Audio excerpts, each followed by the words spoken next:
जब हम भारत के सांस्कृतिक नक्शे को खोलते हैं तो हर राज्य, हर कोना एक नई कहानी कहता है। त्रिपुरा, इस छोटे से पूर्वोत्तर राज्य के भीतर छुपा है एक अद्भुत रत्न, नीर महल। यह यात्रा केवल एक इमारत को देखने की नहीं है, बल्कि हम यहाँ इतिहास, कला, वास्तुकला और प्रकृति के अद्वितीय मिलन को महसूस करेंगे। आइए चलें मेरे साथ इस अनोखी यात्रा पर, एक ऐसी कथा में जो पानी पर तैरती है।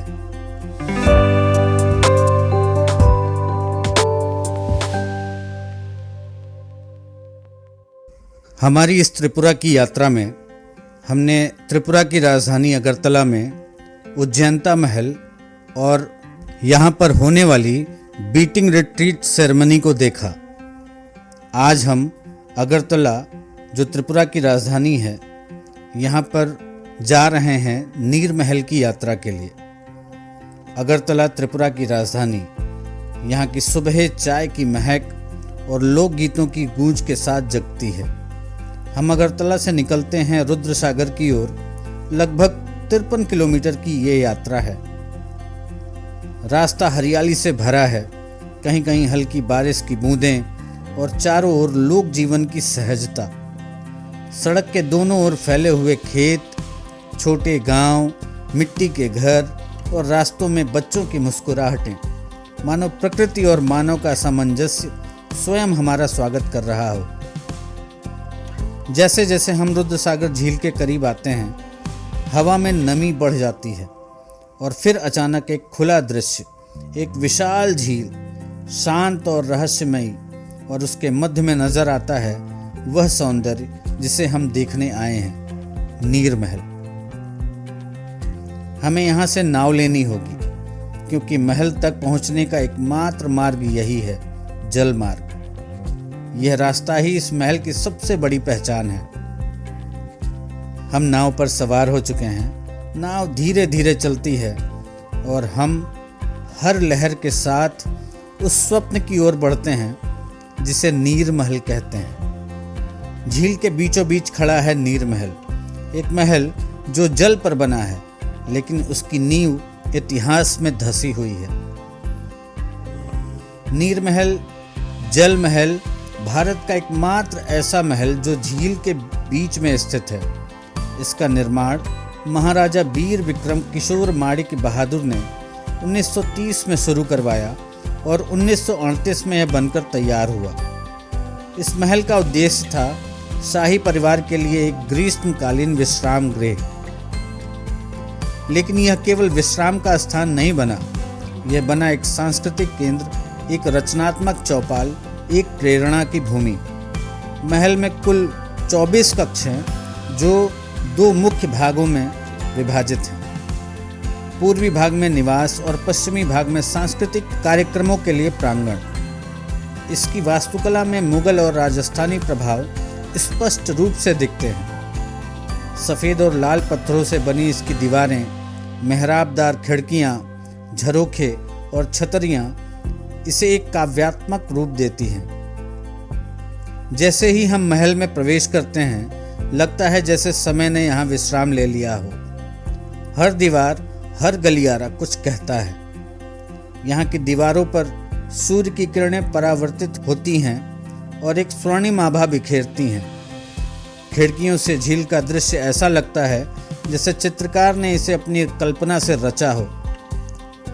शाही बैठक, दीर्घाएं, सीढ़ियाँ जो छत की ओर जाती हैं, सब कुछ एक अद्भुत सामंजस्य में बंधा हुआ है।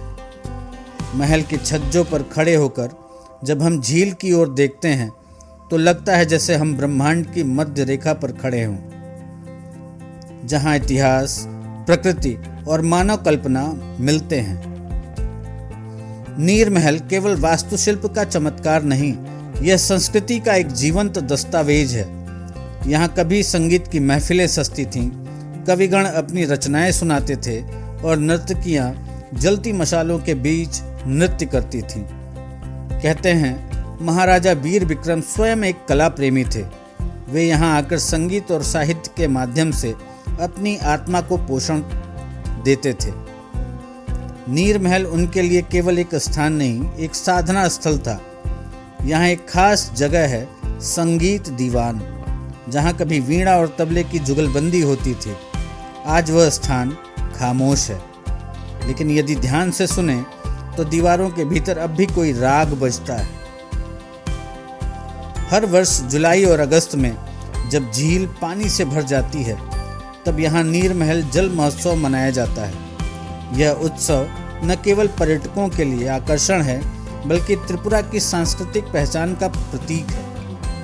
नौका दौड़, लोक नृत्य, नाटक और रात में महल पर विशेष प्रकाश संयोजन, सब कुछ इस उत्सव को जीवंत बना देता है। झील में रंग बिरंगी नौकाएं, ढोल की थाप और पारंपरिक पोशाकों में सजे लोग, ऐसा लगता है जैसे समय ने एक बार फिर से उस भव्यता को पुनर्जीवित कर दिया हो। नीर महल का स्थापत्य शास्त्र केवल सौंदर्य के लिए नहीं, बल्कि व्यवहारिकता के लिए भी अद्भुत है। झील के जल स्तर को समझाने के लिए यहाँ विशेष जल सारणी बनाई गई थी। बारिश के पानी को संग्रह करने के लिए गुप्त नालियाँ, शीतलता बनाए रखने के लिए खिड़कियों की दिशा और आंतरिक वेंटिलेशन प्रणाली, यह सब दर्शाता है कि यह महल कितनी गहरी सोच और विज्ञान पर आधारित है। महल की छतों पर बनी छतरियाँ, दीवारों पर की गई नक्काशी और सीढ़ियों की ढलान, सब कुछ किसी कुशल शिल्पकार की कलम से निकली कविता की तरह है। शाम होने को है, सूरज धीरे धीरे झील के पानी में उतरता है और नीर महल पर एक सुनहरी चादर बिछा देता है। उस क्षण महल के हर कोने से शांति की ध्वनि सुनाई देती है। ऐसा लगता है जैसे यह केवल पत्थर की संरचना नहीं, बल्कि जीवित एक ध्यानमग्न ऋषि की तरह। हम महल की छत पर बैठते हैं और दूर क्षितिज को निहारते हैं। हवा चलती है, पक्षी लौटते हैं और झील के जल में सूर्य की अंतिम किरणें चमकती हैं। यह क्षण केवल एक दृश्य नहीं, यह एक आध्यात्मिक अनुभव भी है। अब समय है लौटने का। नाव हमें वापस किनारे की ओर ले जा रही है, लेकिन हमारी आत्मा अब भी महल के किसी कोने में बैठी है, वहाँ जहाँ समय रुक गया था। मन में विचार उठते हैं, क्या हम केवल दर्शक हैं इस महल के, या इसका कोई अंश हमारे भीतर भी जीवित है? शायद नीर महल हमें यह सिखाने आया था कि सौंदर्य और शांति केवल बाहर नहीं, हमारे भीतर भी होते हैं, और इतिहास केवल किताबों में नहीं, वह हमारे अनुभवों में भी जीवित रहता है। नीर महल एक महल नहीं, एक प्रतीक है उस भारत का जो विविधता में एकता को देखता है, जो प्रकृति और संस्कृति का अद्वितीय संगम है। यह वह स्थान है जहाँ पत्थर भी कविता कहते हैं और जल भी इतिहास सुनाता है। आप सभी से निवेदन है कि जब भी त्रिपुरा आएं, नीर महल जरूर आएं, केवल उसे देखने नहीं, उसे महसूस करने, उसे जीने। अगर आपको यह यात्रा पसंद आई हो तो इस वीडियो को लाइक करें, हमारे चैनल को सब्सक्राइब करें और इस कथा को औरों तक पहुंचाएं। फिर मिलेंगे एक नई यात्रा में, एक नई कथा के साथ। तब तक के लिए नमस्कार।